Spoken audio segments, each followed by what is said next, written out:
बात, राजस्थान सरकार sub inspector भर्ती परीक्षा 2021 रद्द नहीं करेगी। सरकार ने राजस्थान हाईकोर्ट जयपुर खंडपीठ में जवाब पेश कर दिया है और जवाब की कॉपी सभी पक्षकारों को दी गई है। इस मामले में जस्टिस समीर जैन की अदालत में सुनवाई हुई। कोर्ट ने इस मामले में किसी भी नए आदेश को लेकर रोक लगा दी। आगे की सुनवाई के लिए 10 फरवरी 2025 की डेट दी गई है। इससे पहले सरकार के अतिरिक्त महाधिवक्ता विज्ञान शाह ने कोर्ट में जवाब पेश किया है। इसमें कहा गया कि अभी मामले की जांच चल रही है। हमने पेपर लीक में शामिल लोगों को पकड़ा है और डमी व नकल करने वाले करीब 40 ट्रेनी एसआई को हमने सस्पेंड कर दिया है और आगे भी कार्रवाई जारी रहेगी। फिलहाल सरकार भर्ती रद्द करने जैसे बड़े फैसले नहीं ले सकती है। वहीं याचिकाकर्ता के वकील हरेंद्र नील ने कहा कि सरकार का जवाब गोलमोल है, सरकार गुमराह करने का प्रयास कर रही है, हम इसका पुरजोर विरोध करेंगे। राजस्थान हाईकोर्ट ने एक बहुत बड़ा आदेश दिया इस मामले में। एसआई भर्ती 2021 में सभी तरह की ट्रेनिंग प्रोग्राम को रद्द कर दिया है। एसआई भर्ती 2021 को लेकर जो ट्रेनिंग चल रही थी उसमें सभी रोक लगा दी। इसके साथ ही इस पूरे मामले के लिए एक न्याय मित्र की, जिसे एमिकस क्यूरी कहते हैं, वो उनके नियुक्ति किए हैं। एएसजी आरडी रस्तोगी को इसमें न्याय मित्र बनाया गया है ताकि वो कोर्ट को असिस्ट करेंगे। इसके साथ ही एक बड़ा सवाल जो है हाईकोर्ट ने आज कहा कि आखिर जो है इस पूरे मामले पे, चूंकि इतना बड़ा मामला है और फिर भी जो है मुख्यमंत्री का कार्यालय है वो इस पर चुप क्यों है। मेरे साथ मौजूद हैं जो इस मामले में अचयनित अभ्यर्थी हैं, उनकी ओर से जो अधिवक्ता है हरेंद्र नील। हरेंद्र, आज की सुनवाई को लेकर अब खास तौर से जो बिंदु उठाए कोर्ट ने वो क्या है? कोर्ट ने अपने आदेश में स्पष्ट तौर पे लिखा है कि जो किसी भी प्रकार की फील्ड ट्रेनिंग या पोस्टिंग है उस पे कम्प्लीटली रोक रहेगी। कोर्ट ने जो 18/11/2024 को यथास्थिति का आदेश दिया था उसे और क्लैरिफाई करते हुए कर दिया है कि किसी भी तरीके की फील्ड ट्रेनिंग या पोस्टिंग का वो कार्य नहीं कर पाएंगे। और कोर्ट ने अभी तक जो सरकार द्वारा कार्य किया गया है उसे अवमानना भी माना। और इसके साथ ही साथ जो सीनियर एडवोकेट हैं दीपक रस्तोगी साहब, उन्हें जो कि एडिशनल सॉलिसिटर जनरल हैं, उन्हें न्याय मित्र नियुक्त किया है। उनकी क्या भूमिका रहेगी वापस सुनवाई के लिए? जैसे 4 फरवरी तय की है, तब तक न्याय मित्र के रूप में क्या भूमिका रहेगी? किन किन बिंदुओं पे उनको असिस्ट करना कोर्ट को? न्याय मित्र वह व्यक्ति होता है जो कोर्ट को असिस्ट करता है एक निष्पक्ष होके कि इस मामले में एक पब्लिक परसेप्शन या एक ओपिनियन क्या है और इसमें क्या करना चाहिए, और जो सम्मानीय व्यक्ति होता है उसको न्याय मित्र नियुक्त। हरेंद्र जी, मेरा सवाल ये है कि इस मामले में जो तीनों एसआईटी की चाहे जांच रिपोर्ट थी, इसके साथ ही महाधिवक्ता की राय और इसके साथ ही सब कमेटी की रिपोर्ट की बात जो थी वो पेश नहीं की, उसे लेके कोर्ट ने क्या कहा? जो महाधिवक्ता की राय है वो कोर्ट के सामने रखी गई थी, लेकिन एसआईटी की रिपोर्ट और जो सब कमेटी की रिपोर्ट है उसको पेश करने के लिए सरकार के द्वारा अतिरिक्त महाधिवक्ता के द्वारा थोड़ा समय चाहा गया। अगर इस पूरे मामले में कहा जाए, सरकार ने ये भी कहा कि जो पिटिशनर हैं वो कहीं न कहीं जो ये जांच के बीच में ही रिपोर्ट मांग रहे हैं, तो इसको प्रभावित करना चाहते हैं। बिल्कुल गलत है। कोर्ट ने भी यह कहा कि हम कैसे प्रभावित कर सकते हैं, हम केवल अपने न्याय की बात कर रहे हैं और ये तो अंतहीन सिलसिला है, कब तक जो इन्वेस्टिगेशन है विभाग द्वारा किया जाएगा। इसलिए जल्द से जल्द हमारा यह तर्क रहा कि इस मैटर को फाइनली सुन लिया जाए और इसमें जो भी आदेश आता है उसको करके और इसे सुना जाए। शुक्रिया हरेंद्र जी। तो ये मेरे साथ जो अचयनित जो इसमें पिटिशनर है उनके अधिवक्ता हैं हरेंद्र नील। और इस पूरे मामले के सुनवाई के दौरान कोर्ट का जो रुख था वो बहुत स्पष्ट था कि जो 18 नवंबर के आदेश के बाद 31 दिसंबर का जो ट्रेनिंग आदेश जारी किया गया वो कोर्ट की अवमानना है। इसके बावजूद भी हम सरकार का जो जवाब है वो जानना चाहेंगे। उनको समय दिया है सरकार को 4 फरवरी तक का, क्योंकि राज्य के अतिरिक्त महाधिवक्ता की ओर से जो विज्ञान शाह ने पहले की, उन्होंने कहा कि सरकार इस बड़े मामले, ये बहुत बड़ा मामला है जिसमें कई लोग जो है प्रभावित होंगे, ऐसे में वो नहीं चाहते कि आनन फानन में इसका रिजल्ट किया जाए या इसको एसआई भर्ती को रद्द किया जाए। इसलिए सभी की राय आने के बावजूद भी हमें समझ चाहिए और सरकार को फिलहाल 4 फरवरी तक का समय दिया है कि वो इस पूरे मामले की रिपोर्ट पे, एसआईटी की रिपोर्ट, महाधिवक्ता की राय और इसके साथ ही जो 6 मंत्रियों की कमेटी की रिपोर्ट थी उस पे अपनी पूरा जवाब पेश कर सके। इसके साथ ही इस पूरे केस से जुड़े एसआई भर्ती 2021 से जुड़े जो कोर्ट के साथ ही जो पूरे चीजें, रिपोर्टें हैं, डॉक्यूमेंट्स है, वो सभी जो है कोर्ट ने सभी पक्षों को, न्याय मित्र को देने के आदेश दिए हैं ताकि वो इस मामले में कोर्ट को असिस्ट कर सके। और न्याय मित्र को 4 बिंदुओं पे कोर्ट को असिस्ट करना है। कि क्या जो महाधिवक्ता की राय है, एसआईटी की जो जांच रिपोर्ट है और इसके साथ ही जो अगर कहें 6 मंत्रियों की जो सब कमेटी की रिपोर्ट है, उस रिपोर्ट के बावजूद भी क्या इस भर्ती को जारी रखा जाना चाहिए और उनकी जो राय है वो किस हद तक सही है, क्या सार्वजनिक। राजस्थान विधानसभा अध्यक्ष वासुदेव देवनानी के जन्म दिवस की 76वीं वर्षगांठ पर 4 दिवसीय कार्यक्रम होंगे। देवनानी का जन्मदिन जयपुर और अजमेर में 9 से 12 जनवरी तक मनाया जाएगा। इस मौके पर होने वाले विभिन्न कार्यक्रम सनातन संस्कृति के अनुरूप सादगी के साथ वैदिक परंपराओं से आयोजित किए जा रहे हैं। हवन, पूजा, सुंदरकांड, आरती, कंबल वितरण, गौ सेवा, मानव सेवा, अजमेर के जेएलएन अस्पताल को ट्रॉली व व्हीलचेयर वितरण और रक्तदान सहित अनेक कार्यक्रम इस दौरान आयोजित किए जाएंगे। राजस्थान विधानसभा के 18वें अध्यक्ष वासुदेव देवनानी के जन्म दिवस की 76वीं वर्षगांठ पर गुरुवार 9 जनवरी को विधानसभा परिसर में स्थित श्री विधानेश्वर शिव मंदिर में भक्ति भाव के साथ पवित्र सुंदरकांड का संगीतमय पाठ का आयोजन किया गया। विधानसभा के अधिकारियों और कर्मचारियों ने कार्यक्रम किया।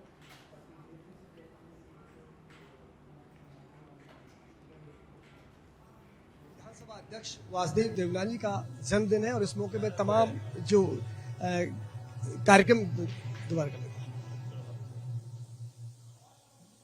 11 जनवरी को वासुदेव देवनानी स्पीकर का जन्मदिन है और तमाम कार्यक्रम आयोजित किए जा रहे हैं। मेरे साथ मौजूद है देवनानी जी से बात करते हैं। सबसे पहले तो आपको एडवांस में बधाई हो और तमाम कार्यक्रम यहाँ भी आयोजित किए जाएंगे, अजमेर में आयोजित किए जाएंगे। एक पल होता है जीवन का हर व्यक्ति के और वो संकल्प भी लेते हैं आगे। अब चूंकि आप पे एक बहुत बड़ी जिम्मेदारी है तो किस तरह का संकल्प आप लेने जा रहे हैं? मेरा तो सदैव एक ही संकल्प रहता है कि जीवन की अंतिम सांस तक हम समाज का काम करते रहें और उसके साथ जितने लोगों की भलाई कर सकें वह करें। अपने कर्तव्य पथ पर आगे बढ़ते हुए हम अपना जीवन बढ़ाएं और अपने ओर से ऐसा कोई काम ना हो कि सामने वाला कोई भी व्यक्ति अंगुली उठा सके। इसलिए उस जीवन में जीने का एक आनंद है। स्वस्थ रहें, मस्त रहते हुए हम आगे बढ़े, लोगों का इस तरह प्रेम, स्नेह, आत्मीयता मिलती रहे। नवाचार आप करते रहें, चाहे मैं लगातार आपसे जुड़ा रहा हूँ, राजनीति के कोई दौर में ना आपके देखे हैं, एज ए शिक्षा मंत्री भी आपका काम देखा है। आप नवाचार हमेशा करते हैं। आप विधानसभा का जब से आपने दायित्व संभाला है तब भी लगातार नवाचार कर रहे हैं और आपने कहा कि एक ऐसा प्रयास, मैं अभी कुछ दिन देख रहा था आपकी मीटिंग को लेकर कवरेज में था कि एक इतिहास आप और रचने जा रहे हैं कि अब ऐसा कभी देखने को नहीं मिलेगा कोई सवाल लंबित रह जाए, यानी कि माननीय विधायक कोई सवाल करें और उनका जवाब ना मिले। राजस्थान की 8 करोड़ जनता का ये 200 एमएलए प्रतिनिधित्व करते हैं और ये चुन करके जनता इसलिए भेजती है कि उनकी समस्याओं का उठाने का, उनके समाधान का एक बड़ा प्लेटफॉर्म है। लोकतांत्रिक संविधान के तहत उस समय ब्यूरोक्रेसी विधायिका के प्रति प्रतिबद्ध रहे। उसके तहत आवश्यक है कि उनके द्वारा उठाए गए मुद्दों सही समय पर उनको उत्तर मिल सके। उसके लिए प्रश्न भी होते हैं, याचिकाएं भी होती हैं, 295 भी होता है और साथ में ध्यान आकर्षण से लेकर के कई मुद्दे के माध्यम से उठते हैं। उन सबका सही समय पे उसमें लिख रखा है नियमावली में कितने दिन में देना है, लेकिन हो नहीं पाता। तो उसे केवल नियमों को कठोरता से लागू कराने का प्रयास कर रहा हूँ और मुझे खुशी है कि इसमें ब्यूरोक्रेसी का, चीफ सेक्रेटरी, बाकी सबका मुझे सहयोग मिल रहा है और कोशिश यही है कि एक सत्र के बाद जब अगला सत्र आए पुराने सत्र की कोई भी पेंडेंसी न रहे, इसका प्रयत्नशील है। इसलिए अभी भी लगभग 85% के उत्तर पिछले सेशन के आ गए। कोशिश करूंगा कि 15% के भी सही समय पे आ जाए। 31 जनवरी से सत्र शुरू होने जा रहा है, इसको लेकर क्या उम्मीद करें? कई बार हम ये दृश्य देखते हैं, हालांकि आपने कंट्रोल किया है क्योंकि आप कहते हैं मैं तो टीचर हूं तो कंट्रोल करना भी जानता हूं, कि कई बार जन आकांक्षाओं का ये लास्ट केंद्र है। पूरा सदन गवाह बनता है जनता की आकांक्षा पूरी हो, लेकिन कई बार समय बर्बाद भी हो जाता है। आप हालांकि लगातार प्रयास कर रहे हैं, तो आने वाले सत्र में किस तरह की तस्वीर देखने को मिलेगी, ऐसा नजारा ना देखने को मिलेगा, क्या प्रयास आप करें? सदन पक्ष और विपक्ष के सहमति से चलता है। सहमति बनाने के लिए मैंने सर्वदलीय बैठक का आयोजन पिछले समय से शुरू किया है। इस बार भी हम बैठक बुलाएंगे और सभी से अनुरोध रहेगा कि सदन मर्यादाओं, नियमों और परंपराओं का सब लोग पालन करें और साथ में विपक्ष भी अपने जो मुद्दे उठाए उस पर सार्थक बहस हो, सत्ता पक्ष भी उसमें सहयोग करे। हम सब मिलकर के हम जो भी यहाँ पे व्यवहार करते हैं, बोलते हैं उस सबको आजकल तो यूट्यूब से सब लोग उसको देखते हैं, 8.5 करोड़ जनता देखती है। तो हम सब प्रयत्न करें कि ऐसा कोई स्टेप ना हो उसके कारण है कहीं भंग होती है। हमारे बारे में नए नए बच्चे भी देखते हैं। ऐसी परंपराओं का हम सब लोग पालन करें, इसलिए मैं भी प्रयत्न करूंगा। और कहीं भी कोई गतिरोध है तो एक टेबल पे बैठ करके उसका हम समाधान खोजने की कोशिश करेंगे। भाषण रहेगा इसमें? बिल्कुल, राज्यपाल का अभिभाषण रहेगा। 31 तारीख को उनका अभिभाषण 11 बजे रहेगा। और सबसे अपील भी करूंगा कि वह अभिभाषण राज्यपाल का है, हम सब लोग दलगत से ऊपर उठ करके उनका सदैव शांतिपूर्वक सदन चलाएं। भाई साहब, मेरे चैनल से जुड़ा हुआ है, हमारे 2 साल पूरे होने जा रहे हैं, तो आपकी शुभकामनाएं। मैं आपकी चैनल बेधड़क को अपनी ओर से शुभकामना देता हूं। और यह आपका चैनल सही समय पे और लेटेस्ट समाचार भी देता है और तथ्यों पे आधारित होता है। सोचता हूँ यह चैनल बढ़े, आगे बढ़े। सच और बेधड़क दोनों शब्द ऐसे हैं कि सच भी आए और बिना किसी डर के बेधड़क भी अपना प्रतिनिधित्व करे। उसके लिए शुभकामनाएं देता हूँ। ये थे स्पीकर वासुदेव देवनानी, जिनका कहना है कि इस बार जो सत्र होगा 31 जनवरी से, उस सत्र में पूरा प्रयास ये रहेगा कि तमाम विधायकों के सवालों के जवाब तो मिले, जो विधायक सवाल सदन की पटेल पर रखें। इसके साथ ही ऐसी तस्वीर ना देखने को मिले कि सदन को शर्मसार होना पड़े, यानी कि विधायकों को बहस के बजाय जनहित के मुद्दों पर फोकस अधिक रहे। वीडियो जर्नलिस्ट हेमंत के साथ लाल सिंह फौजदार। दौसा जिले में सिलिकोसिस का फर्जीवाड़ा थमने का नाम नहीं ले रहा है। पहले तो सिलिकोसिस पीड़ित के नाम से करोड़ों रुपए का फर्जीवाड़ा हो चुका है, लेकिन हद तो तब हो गई जब जिंदा आदमी को ही मृत घोषित कर दिया गया। ये तो तब हाल है जब प्रदेश की सरकार आम आदमी की सुविधा के लिए बड़े बड़े दावे कर रही है, लेकिन सरकार के नुमाइंदे की कारगुजारी से सरकार के दावे तो फेल हो रहे हैं, साथ ही पात्र व्यक्ति को उसका लाभ भी नहीं मिल पा रहा है, जिससे सरकार के दावे खोखले साबित होते हुए नजर आ रहे हैं।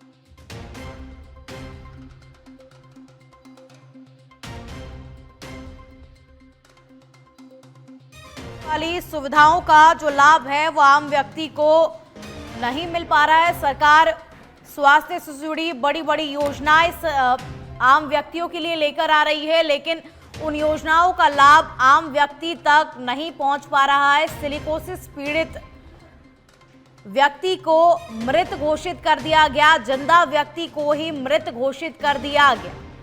लंबे समय से रामअवतार सैनी ऑक्सीजन सपोर्ट पर था और जिंदा व्यक्ति को ही मृत घोषित कर दिया गया।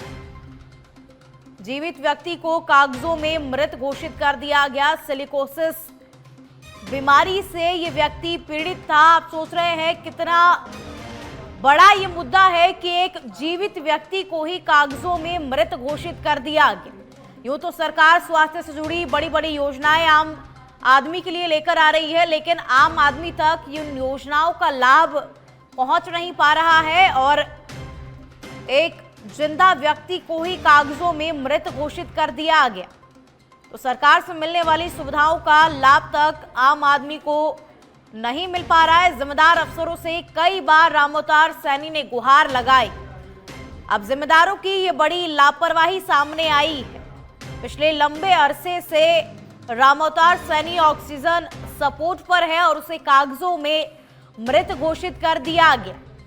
जिम्मेदारों की कितनी बड़ी लापरवाही, आप सोच रहे हैं कि एक जिंदा व्यक्ति को ही कागजों में मृत घोषित कर दिया गया, तो फिर सरकार की जो स्वास्थ्य से जुड़ी योजनाएं हैं उनका लाभ आम जनता को कैसे मिलेगा। सिलिकोसिस पीड़ित रामअवतार सैनी जो है उसने कहा कि विभाग के अफसरों की लापरवाही के चलते उसे बहुत परेशान होना पड़ा है। और अधिक जानकारी के साथ संवाददाता विष्णु मेरे साथ फोन लाइन पर जुड़ चुके हैं। विष्णु, देखिए कितनी बड़ी लापरवाही है जिम्मेदारों की। आखिर इसकी जिम्मेदारी कौन लेगा कि एक जिंदा व्यक्ति को ही कागजों में मृत घोषित कर दिया गया? क्या कुछ अधिक जानकारी इसको लेके आपके पास? ठीक कहा आपने कि बहुत ही गंभीर लापरवाही है जो जिंदे व्यक्ति को भी कागजों में मृत घोषित कर दिया। ये मामला दौसा जिले के बांदीपुर के गुडा कटला का है, जहाँ ये रामोतार सैनी सिलकोसित पीड़ित है। और ये जब भी अपना जनाधार या और कोई लाभ लेने के लिए सिलकोसिस का लाभ लेने के लिए जाता है तो जो ही पोर्टल खोला जाता है तो उसमें ये मृत घोषित दिखा रखा है, जिसको लेकर ये आदमी काफी परेशान है और घर पर ही मतलब ऑक्सीजन पर है। उसके बावजूद प्रशासन के कई अधिकारियों को चक्कर भी लगाए परिजनों ने, इसने भी भाई मेरा जो कागज में मैं मृत घोषित हूँ मुझे जिंदा किया जाए और इसको जो कागज में जो खामियां है उसे दुरुस्त किया जाए। लेकिन 2017 में से अभी तक इसका जो जीवित है वो नहीं हो पा रहा है, इसको तक हार गया। अब जब इसकी गंभीर हालत होगी तो आज परिजन इसे लेकर अब दौसा जिला कलेक्टर पहुंचे, जहाँ पर जिला कलेक्टर ने तुरंत इसे एडीएम लालसोट मनमोहन मीना को उनसे मिलने के लिए भेजा है और उनकी पूरी जो समस्या है उसे सुनने के लिए भेजा है। और जो इसके परिजन है उन्होंने ज्ञापन दिया कि जो आधार कार्ड है और जो जनाधार है उसमें इसका नाम बिल्कुल नहीं है, क्योंकि इसकी जो पत्नी इसको छोड़ के चली गई थी और उसके बाद से ही जो जनाधार है उसमें इसको मृत घोषित कर रखा है, जिससे इसे कोई भी लाभ नहीं मिल पा रहा है। इसी को लेकर आज ये जिला कलेक्टर परिजनों के साथ पहुंचा और कलेक्टर से और ने अपने प्रतिनिधि के रूप में एडीएम लालसूट को पहुंचा है और ज्ञापन लिया और इसके आगे की कार्रवाई के लिए कलेक्टर ने अधिकारी को निर्देश दिए गए कि अब इसकी जांच कराई जाएगी कि हकीकत वास्तव में क्या है। इसको लेकर ये पूरा घटनाक्रम हुआ है। जी चलिए, शुक्रिया विष्णु अधिक जानकारी के लिए।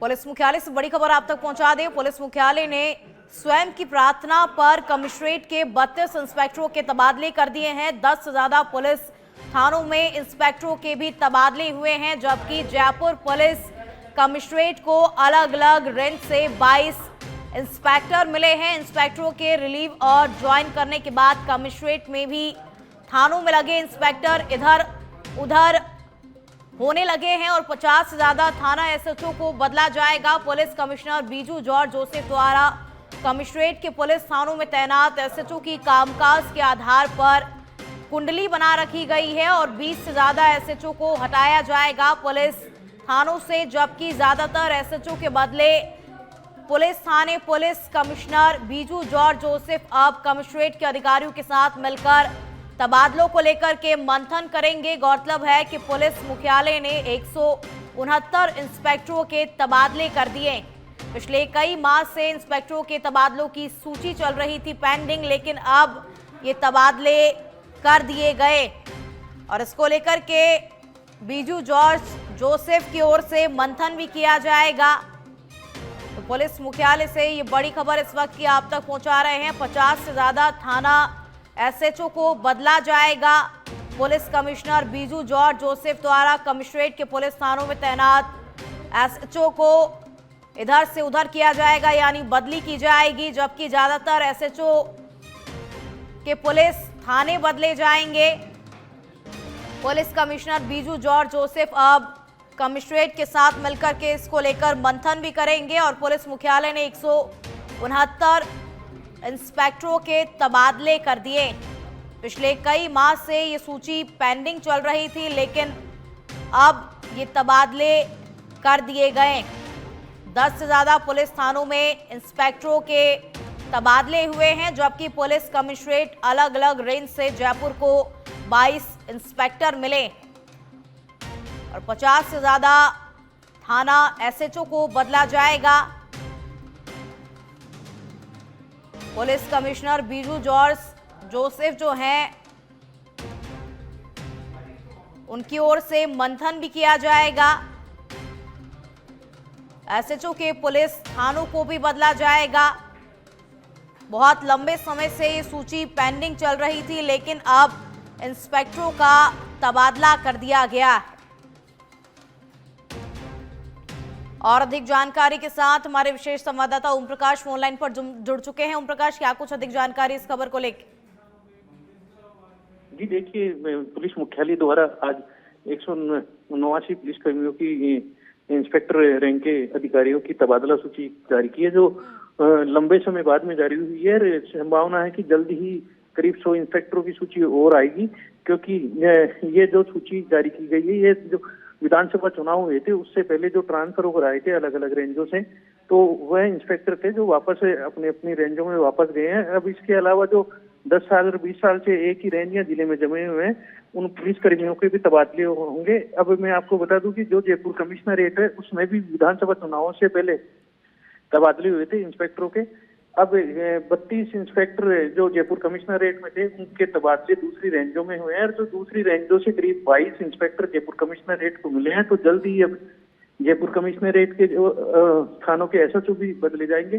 करीब 70 पुलिस थाने हैं जयपुर कमिश्नरेट में, इनमें से 50 से ज्यादा एसएचओ को इधर उधर किया जाएगा, जबकि 20 थाना एसएचओ को नॉन फील्ड किया जाएगा, क्योंकि उनकी परफॉर्मेंस काफी अच्छी नहीं है। और Jaipur police commissioner Prithviraj Joseph ने इस पर मंथन पहले से ही कर लिया था अधिकारियों के साथ में मिलकर। तो जल्द ही अब जयपुर कमिश्नरेट पुलिस की भी एक तबादला सूची जारी होगी, जिसमें भारी फेरबदल होने की संभावना है। और यह तबादला सूची 2-3 दिन बाद में कभी भी जारी हो सकती है, क्योंकि अब रिलीव होंगे कई इंस्पेक्टर, और जो इंस्पेक्टरों का तबादला जयपुर कमिश्नरेट में है वो ज्वाइन करेंगे। इसके बाद में ही वापस से एक बार मंथन किया जाएगा और तबादला सूची कमिश्नरेट की जारी की जाएगी। खुशबू, चलिए, शुक्रिया ओम प्रकाश अधिक जानकारी के लिए।